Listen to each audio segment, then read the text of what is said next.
Hello, social media, family and friends, and the public.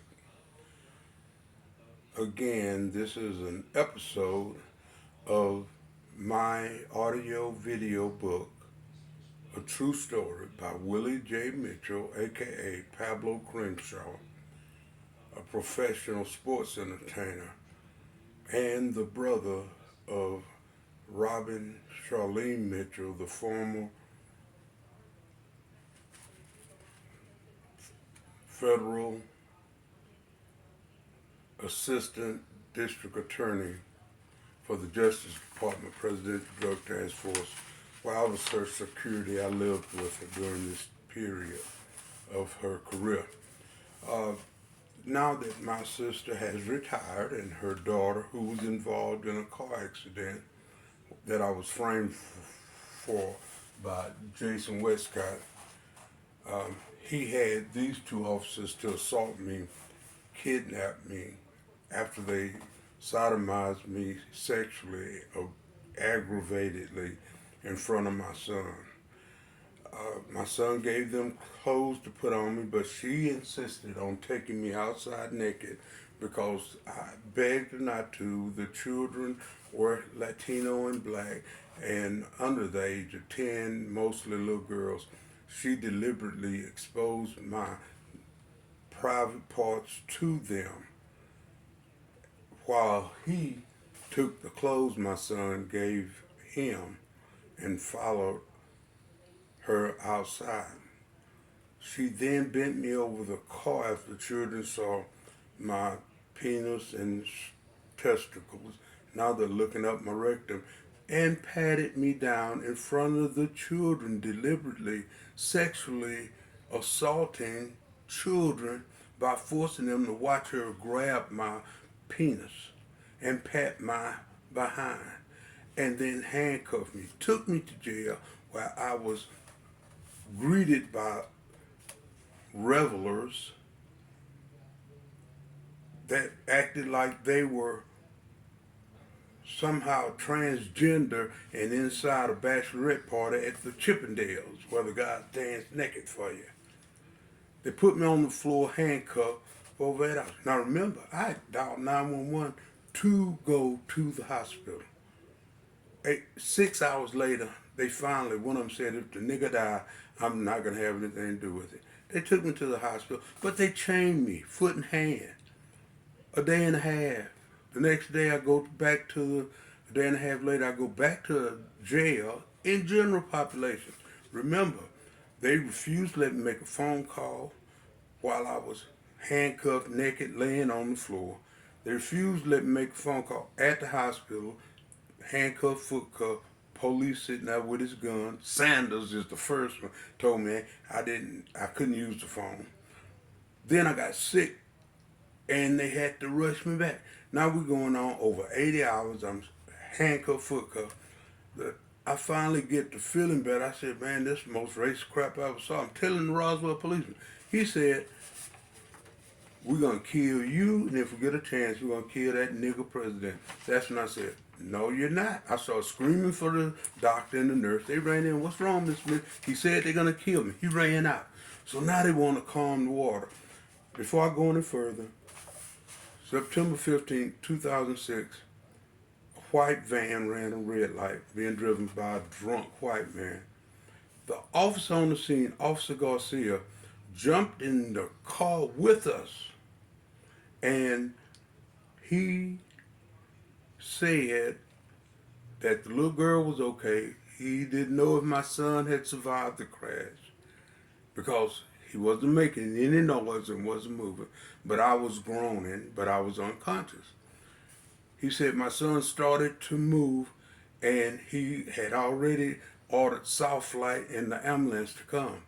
And before he exited his report, he said the driver said that the white van ran the red light. But I was unconscious. I woke up to Westcott in the emergency room, hit me in my head with his fist, this coward right here, and forced me to sign something that was illegal. for him to get a sample of my blood. But at this time, and then in his report he said he smelled alcohol. My speech was slurred.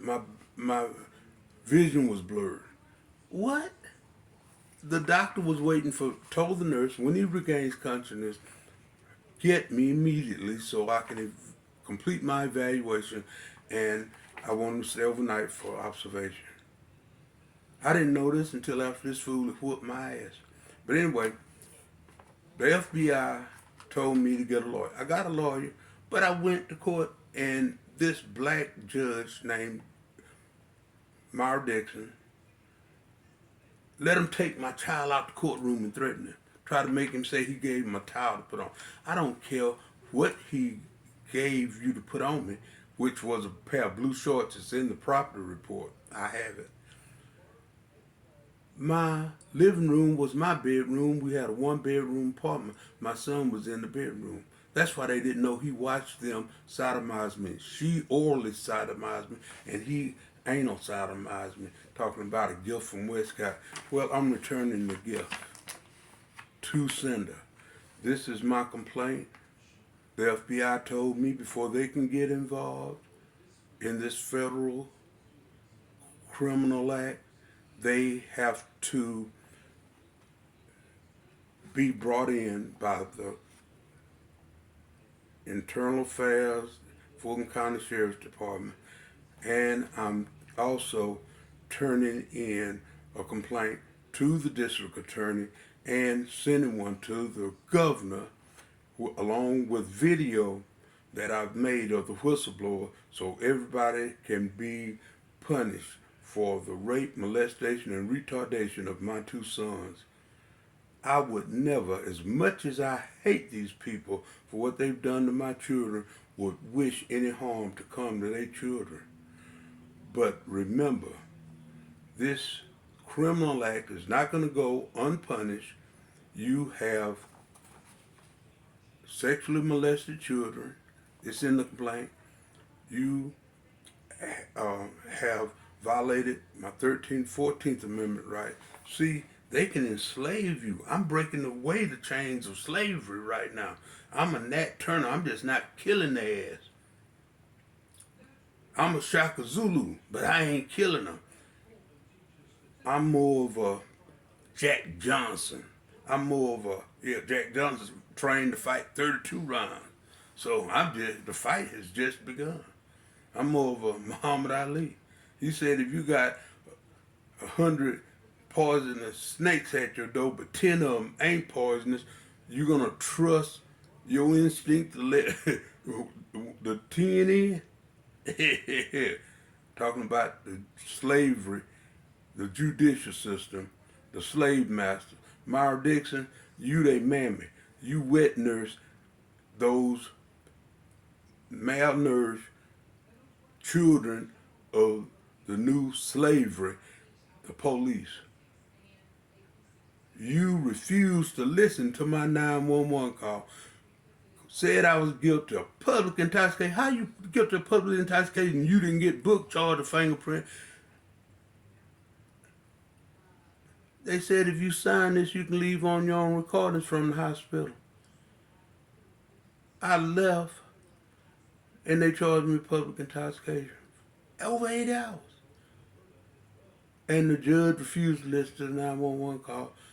My lawyer that I had gotten, because the FBI said get a lawyer, got a lawyer, Scott Hall, and he was he was taking care of my case until I was found guilty. Well, the public media, social media, is gonna see your picture.